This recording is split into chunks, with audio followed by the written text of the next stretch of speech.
Khushbu Jain, see, I don't want to delve too deep into the Dhanushree Chahal case because, as everyone will admit, we don't know the details about it. We don't know how amicable it was. I'm just using this example to delve deeper into the larger issues of alimony. And as Rishika pointed out, Khushbu Jain, you also probably agree with me.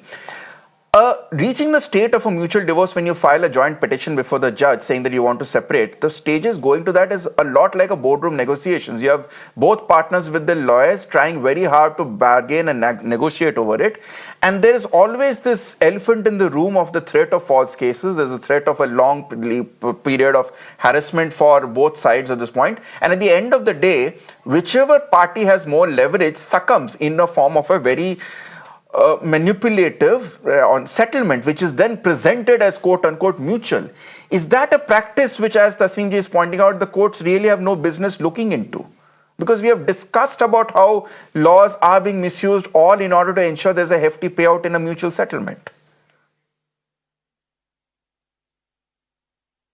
When you talk about mutual arrangement or a settlement between the two parties, neither the court, neither you and me, none of us have anything to do with it. Two people want to stay with each other, with or without marriage, after marriage, how they want to stay, how they want to separate, and what are the terms and conditions of their separation is something between the two parties or the families. There is nothing to be decided or for us to put our pros upon that, how much money she's charging, asking for or not asking for, whether she's entitled, not entitled. This is something between the two parties and none of us should be interfering into that. But yes, the larger issue that comes, and I think I would want to agree with you in that part, that today is the time where we are fighting towards the aspect of equality and equity, and we are saying that we as women want to have our rights equally, we want to work. And yes, the alimony was based on the aspect that one party takes care of the home, she's a home giver and all those things. With that comes the aspect that because she has put in so much an effort, the husband is putting an effort when it comes to bringing in the money, so their status is practically equal. So when there is a parting way from that marriage, that status should be the one which should be the deciding factor when it comes to quantum of alimony that should be paid to the other party. Based on that is where we have been seeing how things have been decided. Okay. But today, still we are in that situation. If you'll see, there are hardly not even 10% of the women who are in that status where we have that continued financial or independency when it comes to we are fighting for it, for women to be independent, to be financially independent, to be there, and we are going there. So yes, laws should evolve, but till the time the laws are not evolved, the aspect of shaming the women for asking for alimony is something which is not a right way of doing it by the society, by you, by me, by any one of us, because there is something which is existing and she is asking for it. Nothing is wrong in that aspect, but yes, whether law should evolve with the time, yes, it should evolve.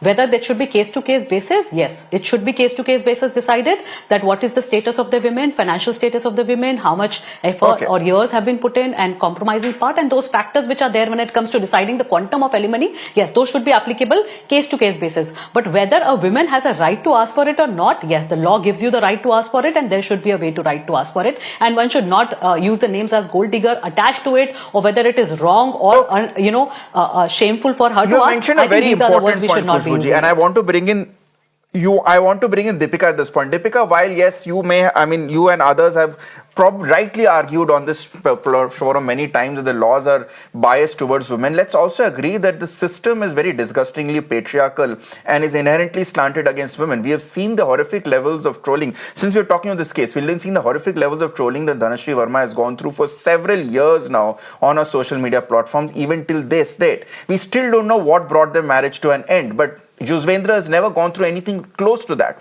Even in this case, there was this figure which of 60 crores which was going around, which led to a lot of criticism for Dhanushree.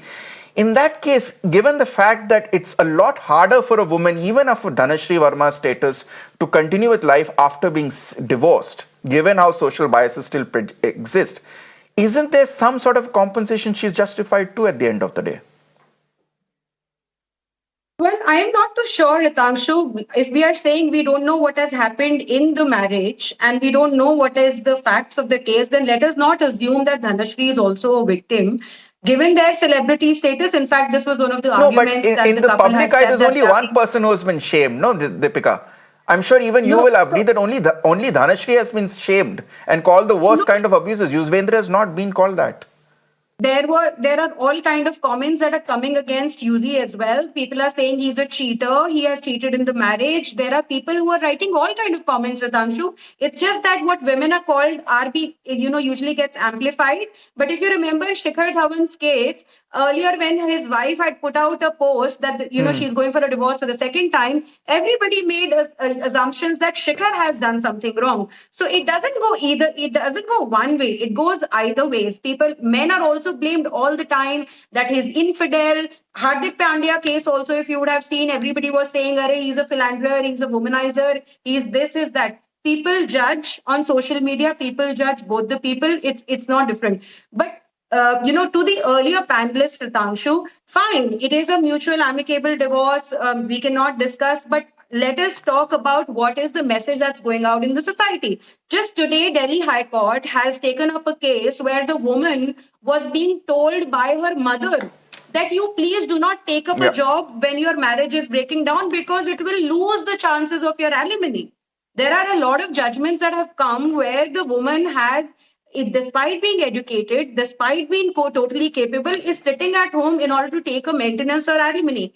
That is not the message that should go out in the society. And unfortunately, in these cases, people don't put so much of understanding whether this is contested or this is mutual, whether it was decided or the court said it. People see that, okay, if a woman who is so well earning is also getting 5 crores of alimony, then bhaiya, if our marriage breaks down, then even if we are working and we are all okay, we have the right to alimony. This right is, in my opinion, I get it. You're saying that this sends out a very negative message and will encourage people to misuse the law.